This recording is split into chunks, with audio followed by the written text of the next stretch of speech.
Hey, everybody, welcome back to the Fabulous Lazy E Arena. I am Drew Stew. We are at the EQN Sports Desk, powered by Equinity, and we have got the 12.5 roping going on here at the Wrangler BFI Week presented by Yeti. Everybody, I got to talk about this a little bit.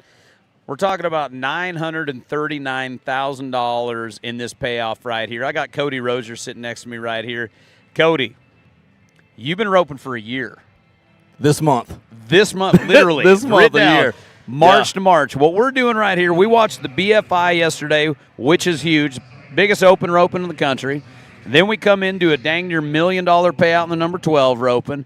And then you just approached me here a minute ago and like, hey, have you ever thought about coming from a number 3's perspective, a one-year guy? I'm like, I love this because this is what it's all about. And oh, my gosh. Team roping is made for you. 100%. Don't you feel? I mean, 100%. So talk to me about how it all started, because this is what you want to do. You want to be backing in the box for $100,000, right? Absolutely. No, I want to win the $100,000. Yeah. Backing in. Yeah, backing in. First step. Yeah. So, it's kind of interesting. So getting into it, it was a big deal for me because I was trying to find my kids wanted to start rodeoing. I grew up in a small town on a ranch. So they said, hey, we want to do something. I said, I think I do too. And so my stepmother asked me, she said, well, what are you going to do? I said, I want a team rope. She said, well, okay, what part? I said, I want a head. And she said, why? And I said, from a Christian perspective, I can't think of a better example of servant leadership than being a header. I mean, great twist. Yeah, absolutely. Like I run the whole thing, but my only job is to serve the guy to the right of me. Yeah. And so I was like, that's it. That's for me. That's the one. And perfect. So, jumped in it from there. So really, it was just the kids want to do something together, something you can do with your kids, come up. Because you're an old, rodeo's not new. No, like you grew up around the rodeo business, the ranch, and all that. Yep, so, right. So you jump in here. Well, in a year, you have went all in. just by the little we've hung out, you're an all-in guy. 100%. You are go big or go home. Go big or go home. That's right. So tell me when the bug really got a hold.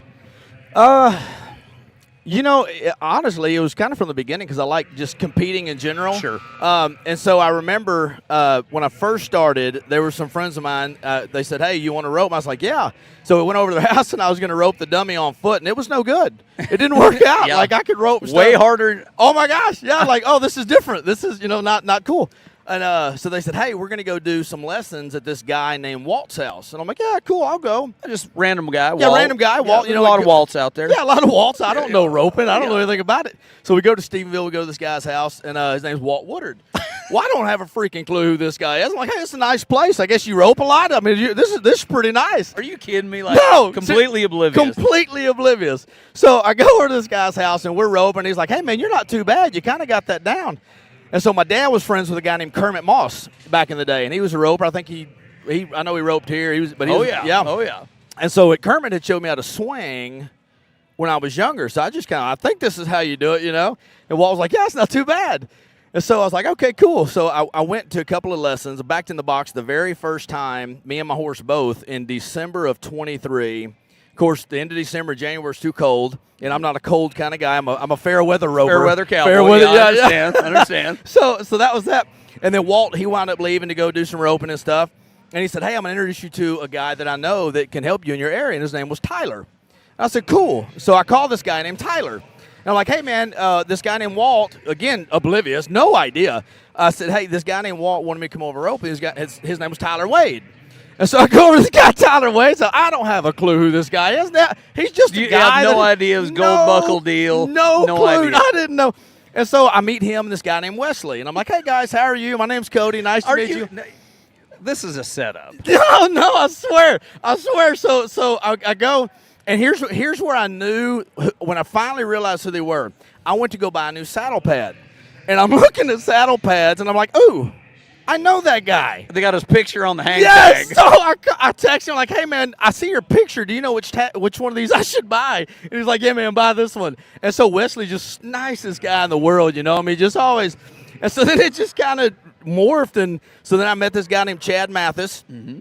The Mathis method. Oh, my gosh. He's a good teacher. Oh, he's wonderful a good guy. He's Great. a good teacher. Yes, he is. So now I rope with him once a week, and he's just, they are such good people. So, I mean, I'm even wearing his patch just to support him. I mean, just great guy. And so, so a year in, those are the only people, literally the only people at least I you're know. starting at the top. At least you didn't mess Yeah, around. yeah. So then, So there's a guy named Chan Uh-huh. who I met. Peters? Chan Peters. Yeah, Of course, yeah. of So course, started roping with of course. Chan some and Yeah. love him. And then a guy named Jace London. And but really, those are probably the only people in roping I know. Yeah. And so we started going to the World Series ropings, and then I went to the Kojo, and that was a good one. And then I didn't get to go to the World Series, have my first grandkid. Yeah. So Well, congratulations. Yeah, I was getting the bus ready, and my wife said, "Hey, what are you doing?" I said, "I'm getting ready for Vegas." She said, "Oh, you think you're going?" Yeah. Not anymore. Not anymore. I don't. No, I thought Terrible idea. Yeah, terrible idea. I'm winterizing it. That's right. That's right. Getting things ready. Yeah. Yep. Really? So speaking of Kojo, you've got history there too, huh? Yeah. Yeah, a little bit. Yeah, a little bit. Little country music in the past? Yeah. Yes. So back in the day in the Houston area, Cody and I kind of tore that area up. We had it, and then, of course, Jody, his fiddle player, played fiddle for me for a little bit. And so when I went to the Kojo, the only thing I cared about was beating him. Yeah. I didn't. Little gentleman I rivalry didn't right care there. about nothing else. So I think it was the 10.5 we roped in, and I said, look, whoever gets first, pull first. Yeah. So I went back and watched it 100 times. I beat him by 0.4 of a second. So, Cody, if you're watching the next roping we're at together, we got to do another one. So wherever that's at. Oh, that's perfect. But, yeah, I went back. I don't know if he knows, but 0.4 of a second, I got him. Yeah, that's outstanding. But that was a good roping. That was a good Oh, roping. that was a great rope. Yeah. That was a great. Put on by pretty much the same Same staff group, here. yeah. Same group here. And what a phenomenal roping. I'm telling you. now, again, I'm new to this, so I haven't been to Vegas yet because the grandkid, my wife got me on that one. Yep. But, what a great roping. Yeah, this is really, really special. This event, the whole thing, the BFI, Bob Feist was here yesterday. I don't know if you got a chance to meet Bob. No, sir. Bob's the namesake behind it. Bob actually gave me my start announcing big ropings back in the BFI was my first big roping, and that was 2007, 8-ish, somewhere right around there. And to see what this thing has turned into, because Bob had it back then, it was still Bob's, and then Darren, Corky, and Cammie came in and bought it, I think, 12, 13 years ago. And then it's morphed in, at Reno it was amazing, and then COVID happened, so the world was shut down, but Oklahoma didn't care. Yeah. Oklahoma was like, whatever. Whatever y'all are doing, we ain't doing that. So they moved the rope in here, and it's been able to grow just because of your access to the Texas, Oklahoma, and the ropers. There's just more people out here that rope. It's just a numbers game. But then you're at the fabulous Lazy E. This arena's iconic. There's no other place like this, And have you noticed the rigs that are here? Oh, man. This is ridiculous. This is crazy. Yeah. Well, you need to go. So I work for the World Series of Team Roping, too. So this event in the World Series, it's this bunch of people right here. Oh, yeah. And so James Watson. Oh, yeah. That's another one of the few I know in roping. One of our great World Series producers. Oh, my gosh. He just asked me to lead praise and worship and preach at one of the ropings coming up. Outstanding. That's a great He's man. a great guy. Oh, He's one of our great producers there. Yeah, man, you got to come to the finale. If you're going to go to 2 ropings a year, you go to the finale and you come to this one. Now the Kojo. And the Kojo. The Kojo's a great roping. Absolutely. Just want to let him know I got him. Let him know you got him dialed in. Well, man, so as a 3, let's take all the hype. Let's strip it all back. As a beginner roper coming into this community, give me that 30,000-foot view from your eyes. What's it feel like? There's a lot of really interesting things. So in my mind, there are some real paradigm shifts that I had to overcome. And I'll give you one, the craziest one, tie down. I honestly thought, coming from a ranching community, if you have to have a tie down, your horse doesn't know what he's doing. Yeah. It's a piece of equipment. Yeah, heels down, sit in your saddle, and everything in team roping is completely the opposite. Mm-hmm. Yeah, it's up on your toes. I remember when Tyler told me, "Hey, man, you need wider stirrups." I'm like, "No, I don't." Again, I didn't know who he was. I had no. What does he know? What does this guy know? You know? Yeah, he's like, "You need wider stirrups so you can get up in here." I'm like, "Oh, man, that's completely foreign." Yeah. And head up, just up on the front end, and all these. It has been a completely opposite of what I've known coming from ranching, and my dad he won the world in reining, and so it's just that's kind of the world that I knew, and it's just a completely different deal. Who was your dad? Bobby Rozier. Bobby Rozier? Yes, sir. Gotcha. Yeah. Okay. And so it was just, for me, it was just this whole nother world of coming in and not understand. I don't know any of the lingo yet. Yeah. Being a number 3. Yeah. Don't know any of the people. I don't know. I'm just going. Well, I mean, other than everybody that has a gold buckle. I mean, literally, that's the only people I know. It's hilarious. Yeah, when Jace London, my buddy up there sitting, he swore there was no way I was going to do this. And I'm like, dude, somebody's got to give him that number 3 perspective. I love it. Yeah, because it's been tough. It really has. I bet it has. And the learning curve's got to be just like doing anything brand new, right? Like you walk, like a new job or whatever. You walk in, you have no idea what the culture's like. You have really no idea. Like parking stalls. Oh, yeah. And an event like this, you go to events like the Kojo, like this, like the finale, it can be overwhelming because it's not a backyard jackpot. There's a lot of things going on. You've got all of the parking to deal with, all of the stalls to deal with. You got a check-in process to deal with. You've got all the things. We're running rotations. What the hell's a rotation? You know what I mean? I can't imagine. Yes. I still remember when they started doing rotations, and I grew up roping.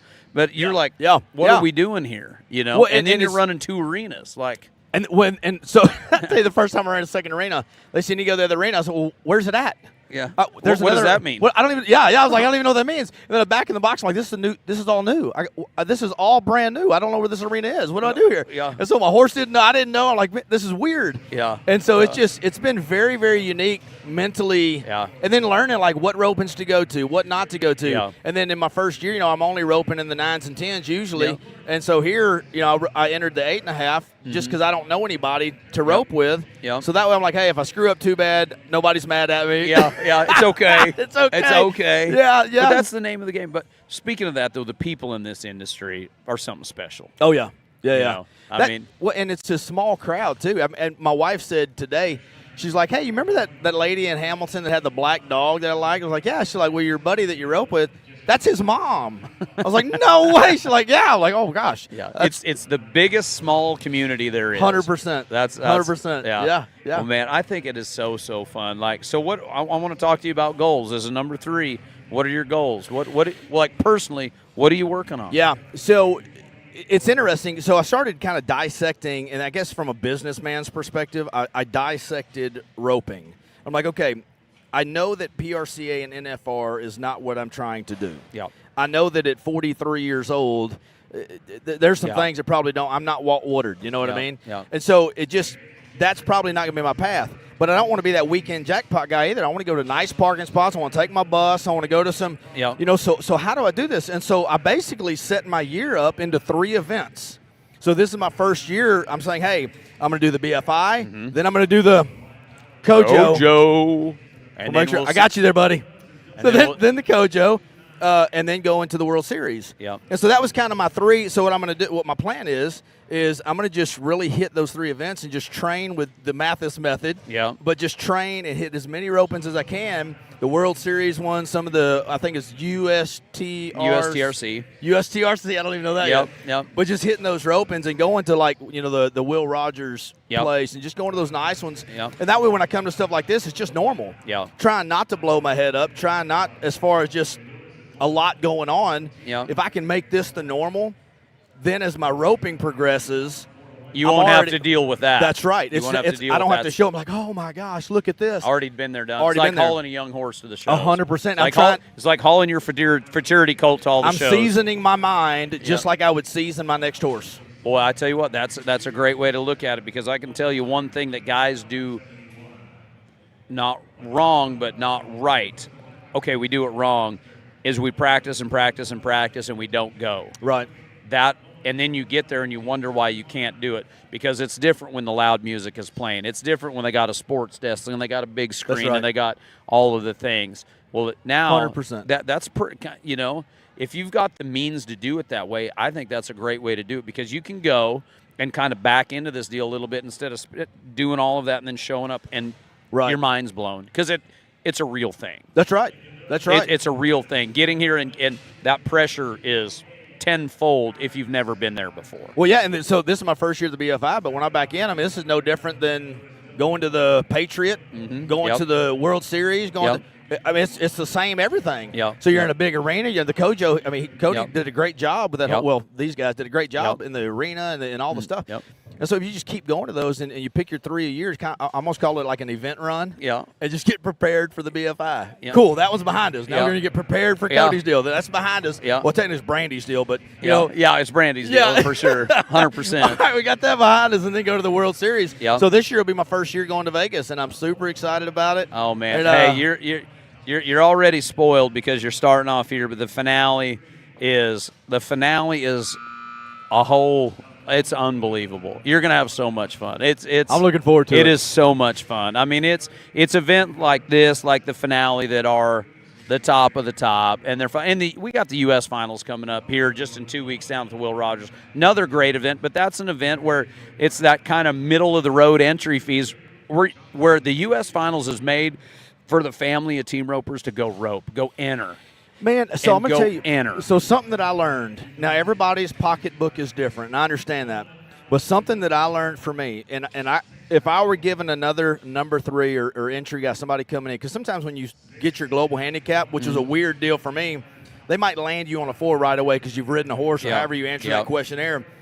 But if you're entering in, one of the things that I've learned, mistake that I made, is I'm no longer interested in going to rope bad cattle. I feel like that has been – every time I've ever gone to rope bad cattle or just went to some random place or some random jackpot deal or whatever, and the cattle are inconsistent, you know, being 1 year You go in, backwards. You go backwards. You go backwards. And people say, well, you know, these slower cattle are good for practice for a younger horse. But if I've got a horse where I'm hitting these solid ones and I'm only training to go to the BFI, well, now this is personal perspective. For me, I've got to make sure that I'm training on cattle that are pretty – I need to run sets of 4. You know, and that are pretty consistent, because when you go to these WSTR, the World Series Opens, they got great cattle. Yep. When you come to the BFI and watch these cattle, these are great cattle. Yep. When you go to the Kojo, these are good cattle. Yep. So why practice? A guy said, well, what if one walks out on you? You get a rerun. Yeah. What do you mean me walk? You get a rerun. Yeah. What if one ducks hard left on you? You get a rerun. They're going to take care of They're it. going to take care of it. They're going to take care just, of you. Well, I lived at Alan Bach's place a long, long time ago, and we had this conversation. He said, even if you take guys like Walt Woodard and Wesley and T. Wade, if you put good steers, you put the best ropers in the world and you put them on good steers, in 30 days they're going to be better. If you take that same bunch of guys with the same that are all 10s and the top of the top and you put them on bad steers, 30 days later they'll rope worse. They won't rope better. Everybody's like, well, you got to learn to rope a head duck, or you got to learn to rope a trot or a dragger or whatever. But what you're doing is you're pulling the average down. 100%. You're not pulling the average That's up. right. Because what happens is you get fight in your head. Your horse doesn't work as good, because on the good cattle you get your confidence. Your horse gets your horse's confidence. And so you're exactly right. You're exactly right. The cattle aren't going to take you out I of just here. want to make sure that my buddy Jace, if he's watching this or listening, that he hears I'm exactly right in that. Jace, you can wave. I think he's watching. That's it, 100%. But you're 100% right. Roping good cattle and going to jackpots. The goal here is for you to take yourself. Not the goal, but if anybody's going to take yourself out, it's you. It's not. That's it's right. not the steer. That's right. It's not the setup. Well, and when I was talking it's to still Chad, a drawing game. Don't get me wrong, but a steer is not going to take you out of here. right? And when I was talking to Chad, I left a place a while back. I was really frustrated about running some cattle that were different and inconsistent, and it was hard. And I was like, man, I just don't feel like I had a great practice. I feel like I need to run these same steers. And we were talking through that, and he's like, if you want to practice consistent cattle, he said, that's good, because that's what you're going to be running at these rope-ins. He said, when you get to a point where, like, hey, I want to try a trick shot, then pull in a trick steer. 100%. Bring Tricky Ricky up there when you want to, hey, I want to try something, Yeah. He said, but right now. Run that dragger in. That's or, right. Or run that steer right. that tips his horn to the right. 100%, because when you go from, like, the 10 to 11, or you start going to these faster, fresher cattle, and you got to learn how to set them down and really bring them across, that's totally different than whipping around. So learning all of that, it just, for me, in a year in, learning all of this, getting those solid, consistent cattle is key, because all this random stuff, you're not going to get that at ropings. And everybody wants to tell you that it's good because they don't have good cattle. Yeah. Instead of saying, hey, man, you really need to rope, I'm gonna run you a pair of 4 that are all the same. Yeah. So that's been, for me, it's not advice, but that's definitely something for me that was a struggle. And I'm like, hey, man, I'm only going to run the cattle that I'm going to be roping. And then run sets of 4, because I'm going to run 4 head. Yeah. Those Trevor Brazil did a deal a long, long time ago. Like, you want to talk about in a great thing when it comes to, like, coming to an event like this or the finale or the U.S. Finals. So when you You go out to practice, and guys will go out and they'll run 20, 30 steers or whatever, 10 or 15 or whatever that number is. Trevor said a deal one time, a long, long time ago. We used to talk about it, and we used to do this actually in practice. So here's what you need to do. You need to go and you need to run all your steers in. You need to wrap all your steers. You need to get your horses up. You need to saddle them. You need to do the whole 9 yards. You need to go warm up. So you've done all this work. It's taking about half an hour to an hour to do all this other stuff. Then you go get warmed up, and you back in the box. And if you miss one, you unsaddle, you unwrap, you run your steers. You see where I'm going with this? Oh, yeah. You want to play this mental game? Let's play the mental. Let's play the mental game. You want to play the game? Let's play the game. Yeah, I owe Chad Mathis $20 right now because I told him I'm going to rope those next 2 for sure no matter what, and I missed both of them. Yeah. So I still owe him $20. There you go. There you go. And he'll never let you live. Oh, no. One down. No. I know he won't. I know that. I know that guy.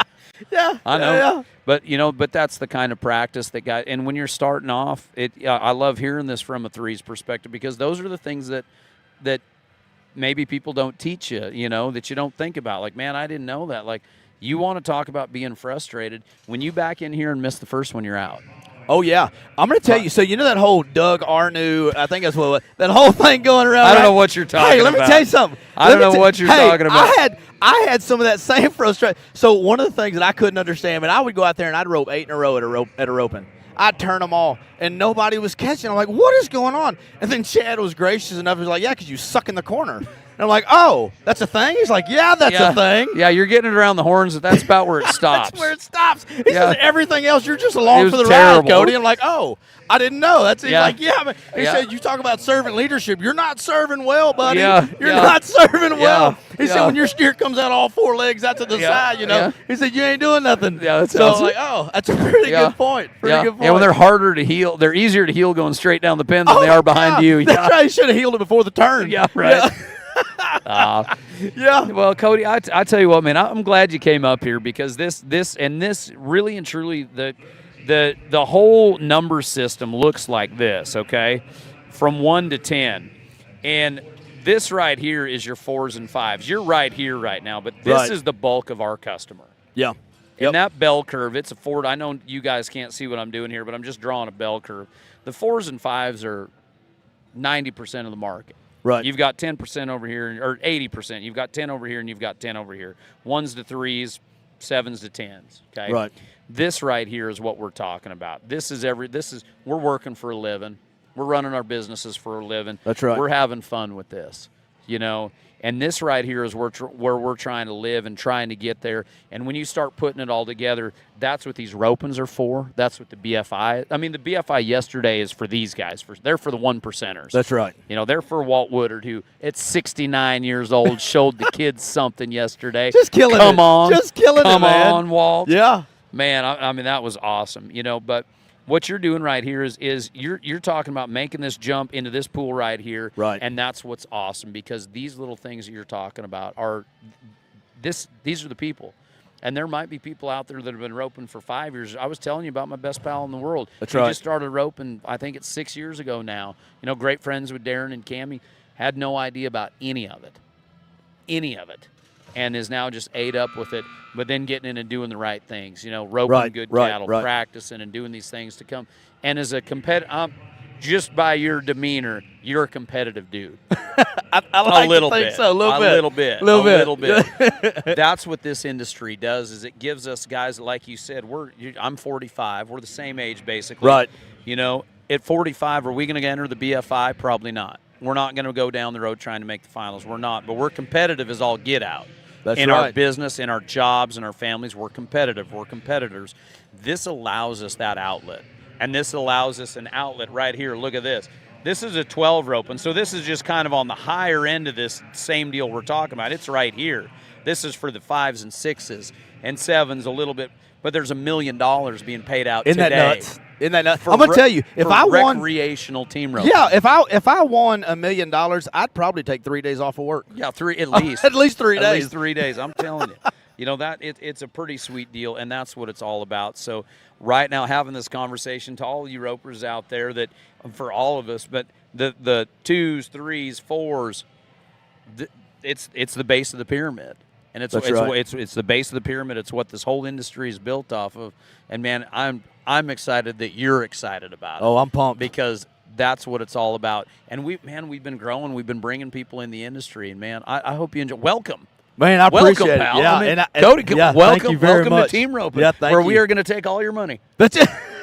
I'm glad you got a lot of business. So I told Chan and Jace one time, I was like, hey, should I just like go up there and just hand my money out to everybody? Yeah, no, you just light it on fire. Just light it on fire. Pay your like entry cigars, fees. just burn it up. Pay your entry fees, whatever you have left over, just light it on fire. Throw it out the window, whatever, you know. Yes. Yeah, 100%. Yeah, what do they say? The easiest way to make $2 million in team roping is to show up with 3, you know? Yeah, that's it. That is absolutely right. But, man, what a blast. Well, it's worth every penny. Thank you so much for coming up here. Yes, sir. And good luck to you in the 8 roping. Yes, sir. So you're hanging out? I decided to rope in the, so they're all, I was supposed to rope in the 10 with my buddies, and I was like, no, my first year here, I'm going to rope in that 8. I'm going to just hang back. Yeah. Next year, I got you. Perfect. Next year, I got you. Perfect. Yeah. Well, that's exciting. We'll see you here. We'll see you at the Yes, Gojo, sir. And we will see you in Vegas at the finale. I'm going to see it all 3 of them. That sounds great. Maybe I can do a check-in. I tell you what, that's it. Here's the deal. That's what you got to do. You come up here when you win a roping, too, so that's the deal. So we'll have to do a check-in because I'm bound to come up here. Yeah, you're bound to come up here, right? Yeah. Hey, put it out in the universe, right? Yeah, that's right. I'm bound to come up here. Oh, that's awesome. Well, Cody, thank you so much. Yes, sir. Thank you. Hey, everybody. And thank all of y'all. We are getting close right here. $939,000 payout. It is going to pay $220,000 to win this 12 roping. $160 for second, $120 for third, $100,000 for fourth. And you can watch all of the action. The short round's getting close here in this number 12 roping from the Wrangler BFI Week presented by Yeti. Go to BFIweek.com and you can watch all of the action. And remember, everybody, if you want to re-watch it here in about 24, 48 hours, you can start watching all of the past ropings that we've been doing, including the fights from yesterday, which was amazing. Congratulations to Caleb and Junior on a big, big day. So, what do you got? On Tuesday, they need to watch again because I'm going to come back up here and visit with you. You got to come back, check on that 8.5. We got the 8.5 champion calling his shot right here. I love it. All right, everybody, we'll catch you in a little bit as we wrap up our 12.5.